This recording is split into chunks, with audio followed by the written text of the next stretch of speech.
Madame, Monsieur, bonsoir et bienvenue dans le 20h de TFM. Dans l'actualité de ce mardi, la philosophie comme entrée en matière, début des épreuves écrites du baccalauréat général.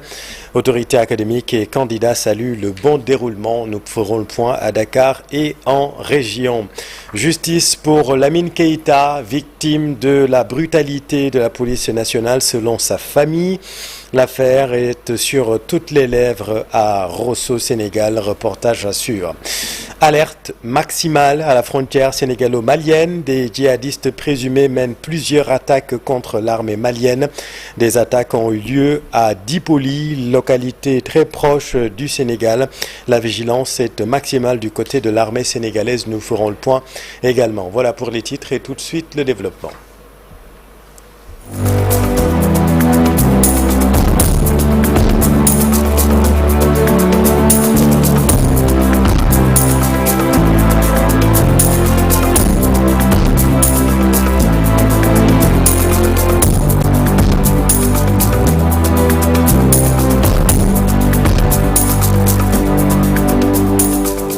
Mais d'abord, direction Kidira, c'est dans l'est du pays où les populations se sont réveillées avec une forte angoisse suite à une série d'attaques perpétrées par des groupes armés dans plusieurs villes frontalières maliennes. La vigilance est maximale du côté de l'armée sénégalaise. Le point ce soir avec Mamadou Diouf. Diboli, une commune de la région de Kaï au Mali, est la ville malienne la plus proche du Sénégal. Seulement 2 km la séparent de la commune de Kidira dans le département de Bakel. Là-bas, des individus supposés être des terroristes ont fait irruption ce matin vers 6 h dans les locaux de la police et de la douane où ils ont tout incendié. Bilan, 1 mort du côté des populations et plusieurs blessés. Cette attaque a valu la fermeture de la frontière et la suspension des activités pendant plusieurs tours d'horloge avant sa réouverture aux environs de 9h30. Une situation qui a fini de créer la psychose chez les populations de la commune de Kidira, qui craignent pour leur sécurité. L'armée malienne, à travers un communiqué, confirme cette attaque et dit avoir la situation sous contrôle. Mais du côté du Sénégal, d'après des sources, les autorités ont mobilisé l'armée et la gendarmerie pour veiller au grain.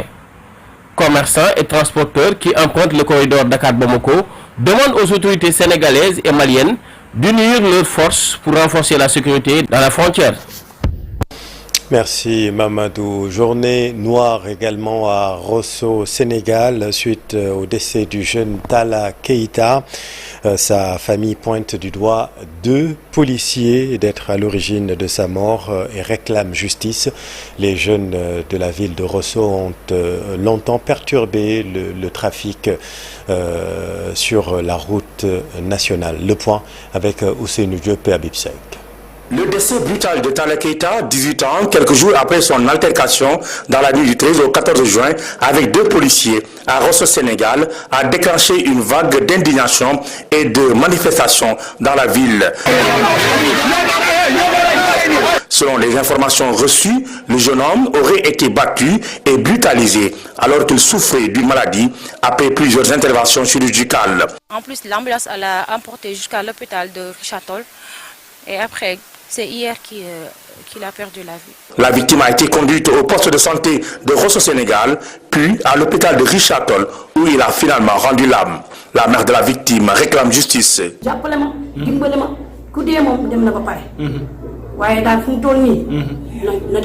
À Rosso, Sénégal, la tension est montée d'un cran. Les jeunes ont manifesté devant le commissariat pour réclamer justice. Un face-à-face tendu avec les forces de l'ordre qui a duré plusieurs heures.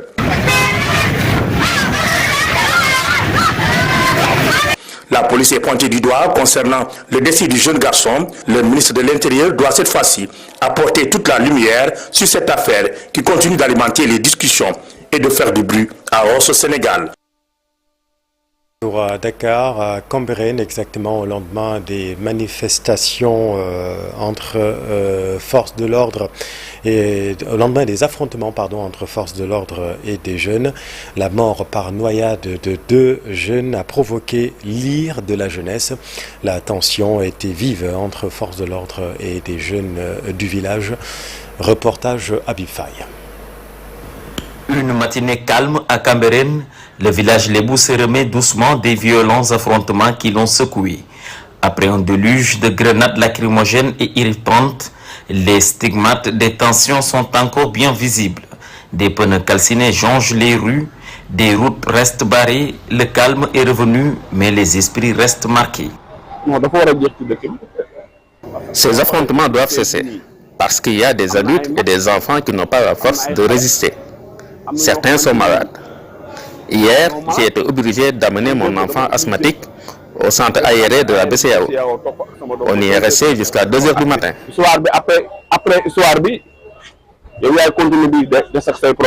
Dans l'ombre, un travail de médiation a été mené par les autorités du village, la chefferie traditionnelle et les leaders religieux. Grâce à leurs efforts, chaque partie a accepté de faire des concessions pour ramener la paix. Le calme est revenu suite à la concertation entre la famille des victimes, les autorités religieuses, les forces de l'ordre. Et je rappelle que Cameroun restera un havre de paix. L'affaire, vous savez, est confuse parce que des informations nous viennent de partout au moment où je vous parle. Et l'affaire donc suit son cours. Mais le drame est là, 2 jeunes. Lamine et Mam Tchernoba ont perdu la vie noyés dans les eaux profondes de la localité. Leurs familles, brisées par la douleur, ont choisi de garder le silence. Les corps des 2 jeunes ont été transférés à l'hôpital Idrissa Pouye de Grand Yoff pour autopsie. Ils sont inhumés cet après-midi dans leur village natal. Les forces de défense et de sécurité, elles, ont promis de faire toute la lumière sur cette affaire.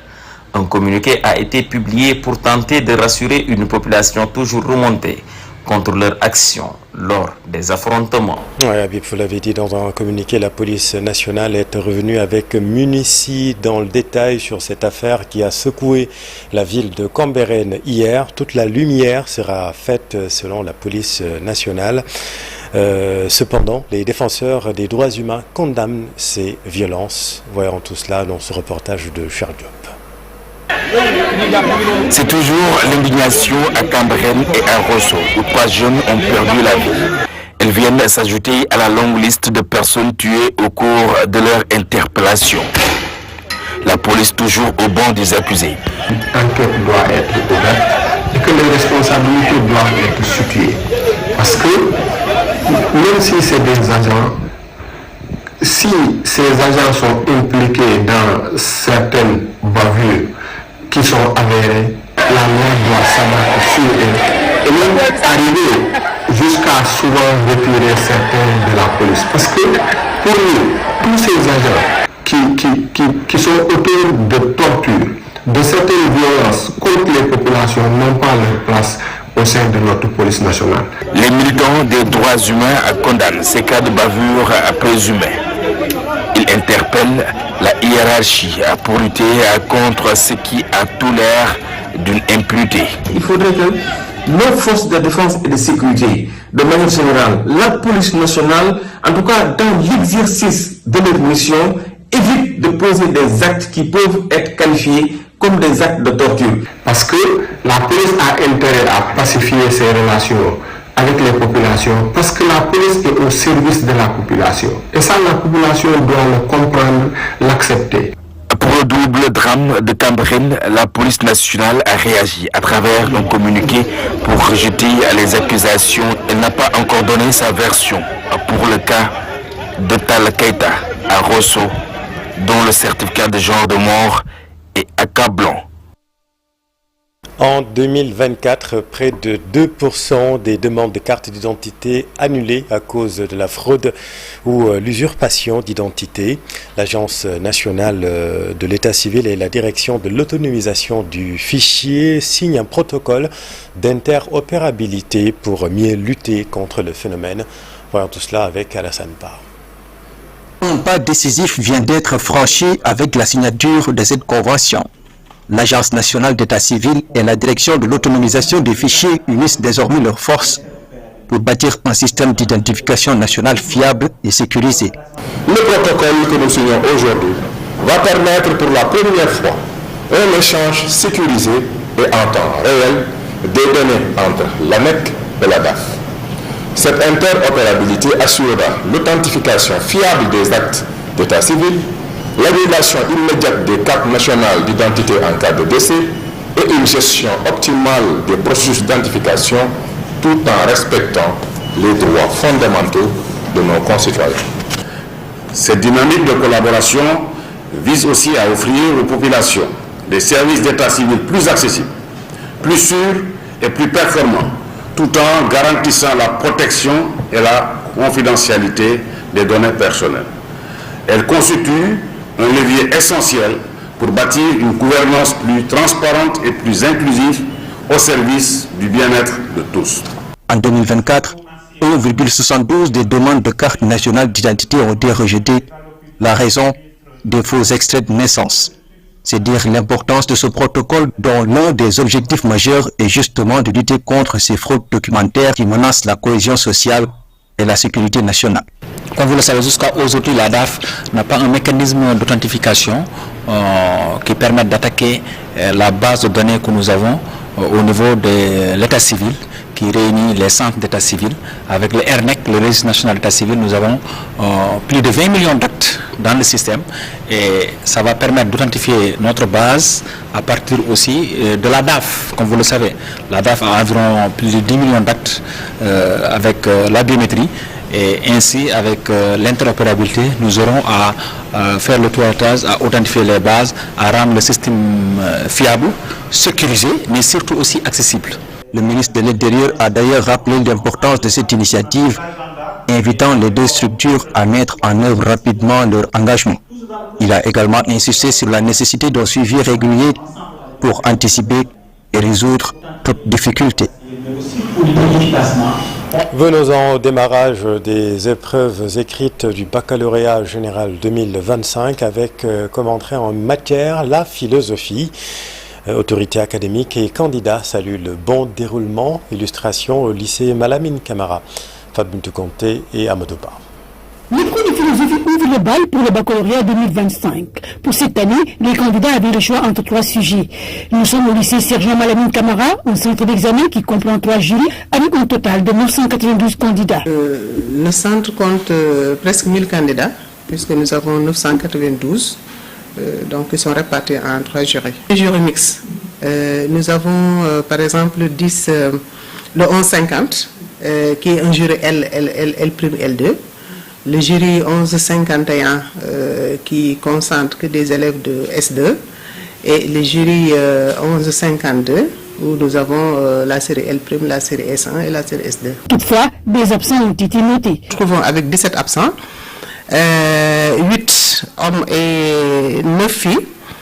Pour le jury 1151, il n'y en a pas, il n'y a pas d'absents. Et pour le 1152, on se retrouve avec 5 absents, 3 garçons et 2 filles. Ce qui nous fait un total de 22 absents. Ils rassurent que tout se passe bien, à part quelques portables arrachés à la dernière minute à leurs propriétaires récalcitrants. Ça se passe bien. Depuis ce matin, les forces de l'ordre ont été déployées.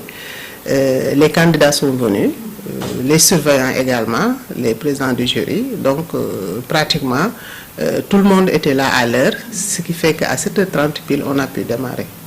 Le téléphone, il est interdit dans le centre. On leur demande de ne pas venir avec le téléphone. Mais malgré tout, ils viennent avec le téléphone. Ça, on ne peut absolument rien. Ce matin même, au portail, on a dû leur dire pas de téléphone. Et certains, ont dû laisser leur portable au niveau de la police, du poste de police.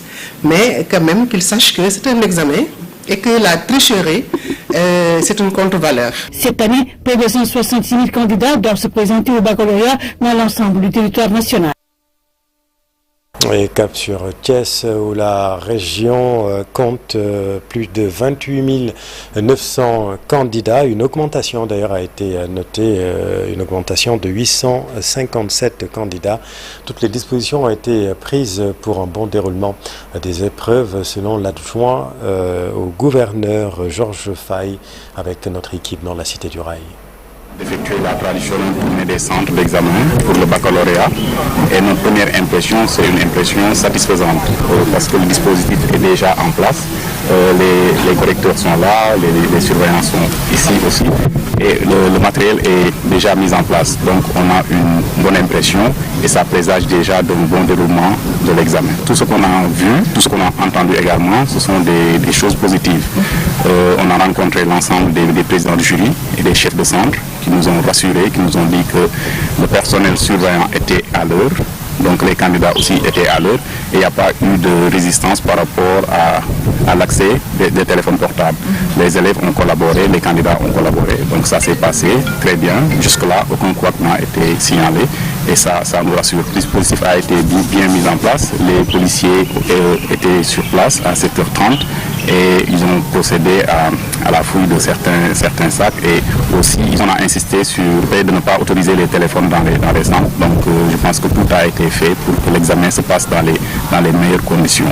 Juste peut-être préciser que pour la région de Thiès, nous avons 28 097 candidats, dont 59% de filles pratiquement et 40% de garçons. On a aussi 14,41% de candidats dans les séries scientifiques. Mais je pense que l'effort de promotion des séries scientifiques doit continuer, et on va continuer à le faire pour avoir plus de scientifiques et pour avoir plus de techniciens. À Ziguinchor, l'inspecteur d'académie et le préfet ont effectué la traditionnelle visite des centres d'examen. L'IA de Ziguinchor salue le bon déroulement. Il est interrogé par notre équipe sur place. 2 centres et 5 jurys. Et nous sommes dans la commune de Ziguinchor. Mais cette année, l'académie de Ziguinchor a 32 centres et 38 jurys. Et parmi ces 38 jurys, il n'y a qu'un seul jury secondaire qui est logé donc au lycée de Koudibé et qui est polarisé par le centre de Djouloulou. C'est dans ces 38 jurys, 10 806 candidats qui composent. Au regard du chiffre de l'année dernière, cette année on a noté également une légère hausse, évolution de 165 candidats par rapport à l'effectif de l'année dernière. Si on analyse ces chiffres, on constate aussi, on le constate avec plaisir, que 58,98% des candidats de cette année sont des filles. Ce qui représente en valeur absolue 6 320 candidates sont en train de composer actuellement dans l'académie de Ziguinchor, contre 4 561 garçons qui représentent 41,91%. L'autre élément d'analyse également, c'est la répartition des candidats par série. Là, c'est le constat habituel. 90,65% des candidats cette année sont dans les séries littéraires. Dans l'actualité également, la publication du rapport des assises nationales de la presse, et plusieurs recommandations ont été formulées, dont la finalisation de l'élaboration de la loi de l'accès à l'information, ainsi que la création d'un observatoire pour la défense des professionnels des médias. Voici le président du comité scientifique, Maktar Silla. Qui ont pris en charge l'ensemble des questions essentielles, en résumé liées aux questions institutionnelles et juridiques, la régulation notamment, au statut des personnels, à la condition des jeunes reporters, de tous les personnels qui effectivement sont dans le secteur, mais également nous avons réfléchi sur les contenus, sur la formation, sur les rapports avec les forces de défense, la protection des journalistes, etc. Et donc nous avons abouti à une sorte un peu de rapport de synthèse de 95 pages qui a synthétisé les rapports des 6 commissions qui étaient de plus de 700 et quelques pages. Et effectivement aussi, nous avons essayé de faire un plan d'action concret qui détermine ce que chacun doit faire ou dans quelle séquence en mettant des priorités. Donc ça a été un exercice, il faut le dire, inclusif. Ce n'était pas réservé uniquement aux médias, puisque nous avons eu la société civile, nous avons eu même des partis politiques qui étaient venus à l'époque, nous avons eu les chefs religieux qui se sont fait représenter, le clergé notamment. Donc vraiment, les universitaires, une démarche tout à fait inclusive. Les forces de défense et de sécurité, et c'est lieu de saluer le travail accompli. À la une également de l'actualité, des agents de promotion des mutuelles de santé et techniciens supérieurs en informatique dénoncent un recrutement discriminatoire et opaque. Ils étaient ce matin devant le centre de formation CF3M. Leur porte-parole, le coordinateur Mamadou Bassouma avec Mamouna Ndiaye. Nous avons fait 8 ans, 4 ans d'expérience. Au bon matin, on appelle d'autres personnes pour les recruter et les former. Et nous sommes bien formés. On a 8 ans d'expérience que nous avons duré dans la boîte. Nous connaissons bien le boulot. C'est à cause de ça que nous sommes là. Et nous sommes sous contrat. Le problème est que nous sommes sous contrat. La CNU nous doit des salaires. Moi qui te parle d'un ça, jusqu'à maintenant, les 3 mois qu'ils ont pété certaines, je ne l'ai pas pris. Comment peut-on faire un appel à candidature sur des postes qu'il y a déjà? Comment peut-on former là où il y a des gens qui ont fait avancer la CNU? Les 5% que la CNU a eu d'adhésion, c'est nous. Pourquoi former? Ça, c'est pas du Djibouti, c'est du Djalkati. Ça, c'est ce qu'il est en train de faire. C'est pour cela que nous sommes là aujourd'hui. Nous réclamons nos droits, nous interpellons directement le ministre du Travail. Nous interpellons notre ministre de tutelle, Maïmouna Ndiaye. Nous interpellons le président de la République. Dans l'actualité également, religion, Milan et Bari, les dernières étapes de la tournée de Serigne Mamor Mbacké. À Milan, il a délivré un message fort à toute la communauté. Pafarning.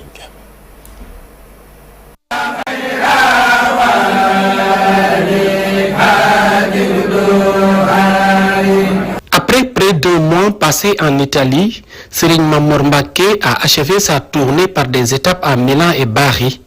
Le petit-fils de Serigne Touba avait un message clair pour la diaspora: mobiliser les disciplines autour des enseignements de Khadim Rassoul. Différentes personnalités sont dans cette assemblée. Des personnalités de la confrérie sont venues sans aucun problème. Nous aimons une seule personne, Serigne Touba. C'est grâce à lui que nous sommes ici. Très honoré par cette visite, la Confédération du Nord-Ouest de l'Italie a hautement apprécié la tournée et la considération du dignitaire religieux à l'égard de la diaspora. Serigne Mamor Mbacké, fils aîné de Serigne Murtada, continue le travail de son vénéré père. Il a beaucoup fait, sans aucune publicité. Il ne fait qu'informer. C'est sa manière de procéder. Le calife de Serigne Murtada Mbacké a également prodigué des conseils aux femmes sur la manière de préserver leur mariage. Respectez vos époux, ce sont les recommandations de l'islam. Et c'est ce que je vous conseille. Il faut éviter que la relation soit basée sur du matériel ou autre considération. Il faut se fonder sur la religion révélée par le prophète Mohammed sallallahu alayhi wa sallam pour préserver les mariages ici en Europe. Après Milan, Serigne Mamor Mbacké a été reçu par le consul et le maire de Bari. Avant de rencontrer les talibés mourides, il a ensuite rallié Dakar en prévision du prochain Bamba Day qui se tiendra très bientôt aux États-Unis.